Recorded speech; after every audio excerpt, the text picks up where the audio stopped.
This protest demands an immediate end to the ban that has been imposed on BSO-Azad.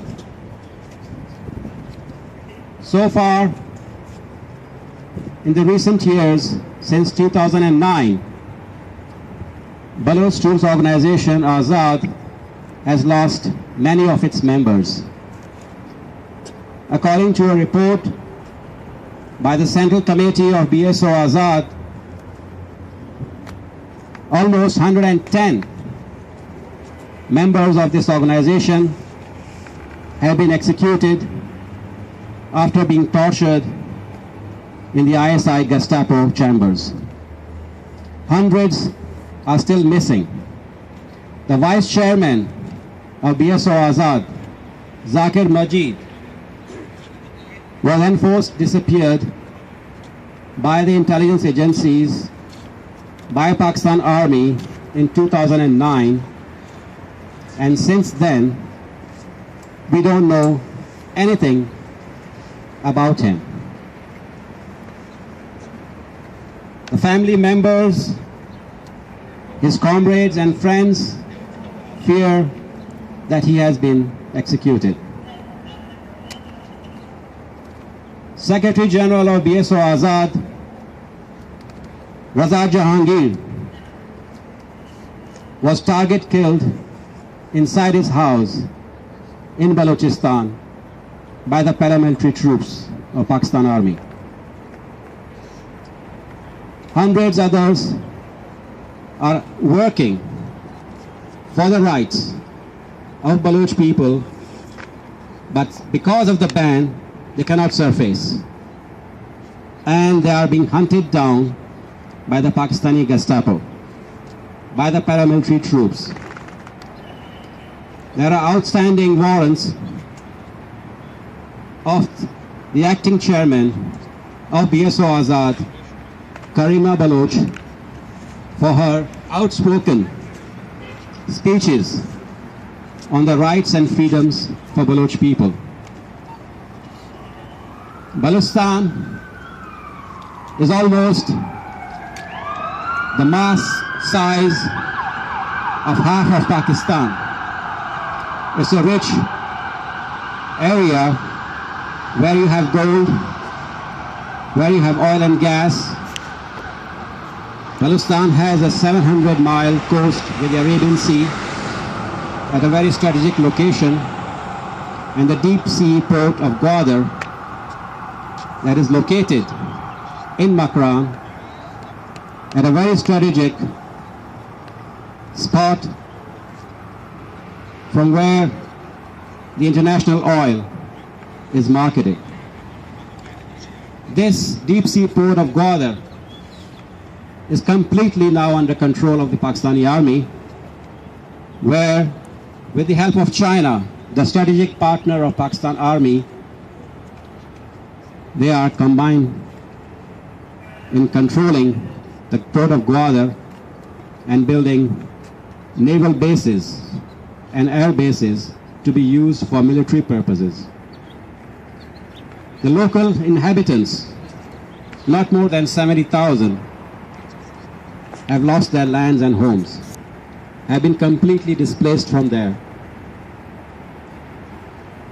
And with the new mega projects, the building of the port of Gwadar, there will be an influx of about 2.5 million people from outside the province, which will convert Baloch people on their own lands as an ethnic minority. These and many such other projects, all controlled by the Pakistani Army and the Pakistani generals, is only meant to be the brutal plundering of the natural resources and wealth of Balochistan, and the people of Balochistan are completely deprived of having any say to that. We are protesting here for the safe recovery of Zahid Baloch, who stood up for all that all those rights, exposing the Pakistani state, its army, its institutions for what we see as a completely converting Baloch nation into a slave society and depriving them the historic heritage and land, air and sea. This land is also a witness to the 5 nuclear tests that Pakistan conducted in 1998. That whole area where Pakistan conducted the nuclear tests is a no-go area for international reporters, human rights workers, or researchers who would like to find out what's happening with the radiation problems. There have been many medical issues that have been completely blacked out from media. The gold mining area of Reko Dik, of which there is a Canadian connection to it, I would like to mention that too. In 2003, when Pakistan was under the military dictatorship of General Pervez Musharraf, who kicked out a civilian government and took over, Barrick Gold, Toronto-based, world's one of the largest mining company, had a deal with Pakistani dictator General Pervez Musharraf that was done in Islamabad without the consent of the Baloch people or even the provincial government of Balochistan. Shame on that. Shame on Barrick Gold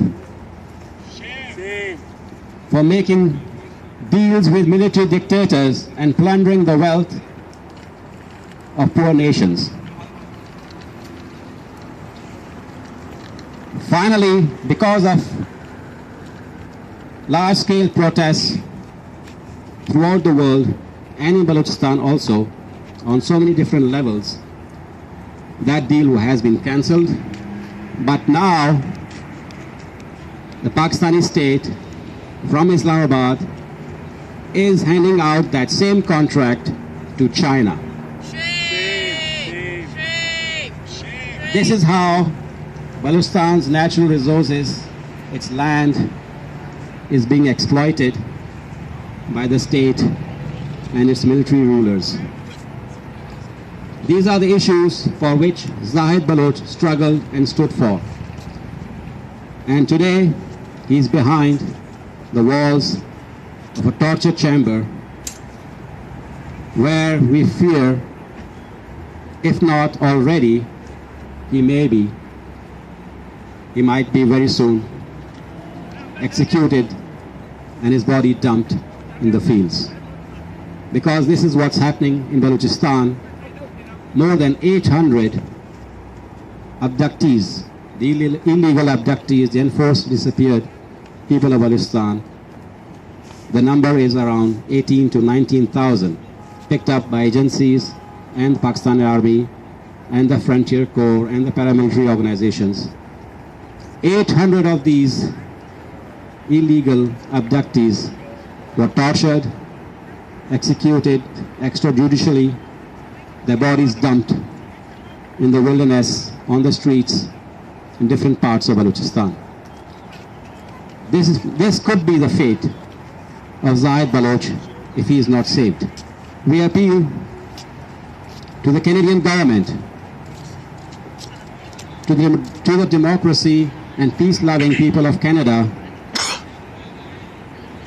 to join in raising our voice so that we may get more support for the safe recovery of Zahid Baloch.